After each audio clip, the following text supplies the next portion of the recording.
Oui, allô, bonjour. Bonjour. Je suis bien en relation avec l'église protestante de Pessac. Oui, oui, Oui, c'est ça. Je suis pasteur. d'accord. Je voulais vous interpeller sur les écrits du Talmud. Ah oui, mais là, écoutez, j'ai pas. D'abord, j'ai pas le temps. Je suis en ville, je suis en visite, Mhm. et puis je connais pas grand-chose au Talmud, donc vous n'êtes pas bien tombé avec moi. Il faudrait que vous parliez plutôt avec le rabbin. Ah non, mais c'est pas, justement, c'est pas pour en apprendre dessus, c'est pour vous interpeller sur les écrits qu'il y a dedans, sur Euh, comment la chrétienté est attaquée par le Talmud, en fait, et pour les dénoncer. ouais. Et parce qu'en fait, j'essaie de Oui, mais ça, comprendre, non, non, mais ça m'intéresse pas de dénoncer ou quoi que ce soit. mais c'est Je vous grave parce remercie. que c'est... Bon, Au revoir. au revoir.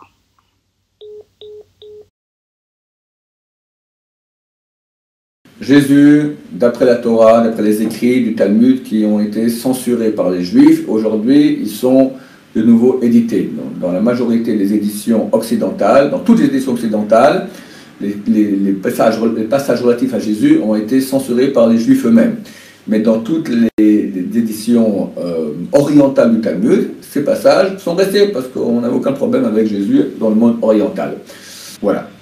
Donc, d'après les sources juives, Jésus n'était qu'un inciteur un incitateur, je ne sais pas comment on dit, d'accord, il a incité le peuple juif à pratiquer l'idolâtrie, et pour cela il a été exécuté comme les idolâtres par lapidation. Voilà, ni crucifié ni rien du tout, il a été lapidé la veille de Pessah, comme c'est écrit dans le Sanhedrin, page 44 dans la version non censurée. C'était un grand rachat. La preuve que c'était un grand rachat, c'est que c'est vraisemblablement l'homme au nom duquel on a tué le plus de monde durant toute l'histoire.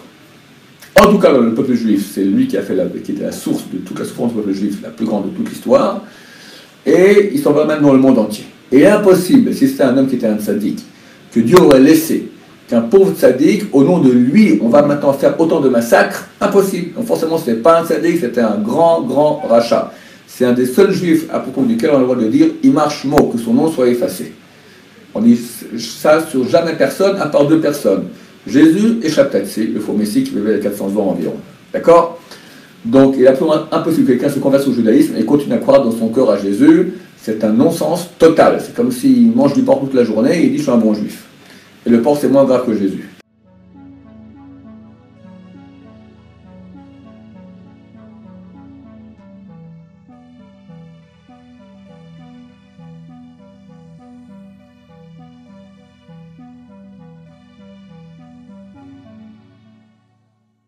אותו אחד מייסד הנצרות, אותו אחד מה שקורה איתו למעלה עכשיו מות הגמרא בגיטי מוזל מות שם הגמרא, דנים אותו בצואה רותחת, חבילה של צואה, של פסולת שיוצא מהקיבה של בני אדם וחתולים וכלבים ואריות ונמרים, רותחת, מבעבעת, שם שמים אותו, שם הוא נענש ככה כל רגע לרגע.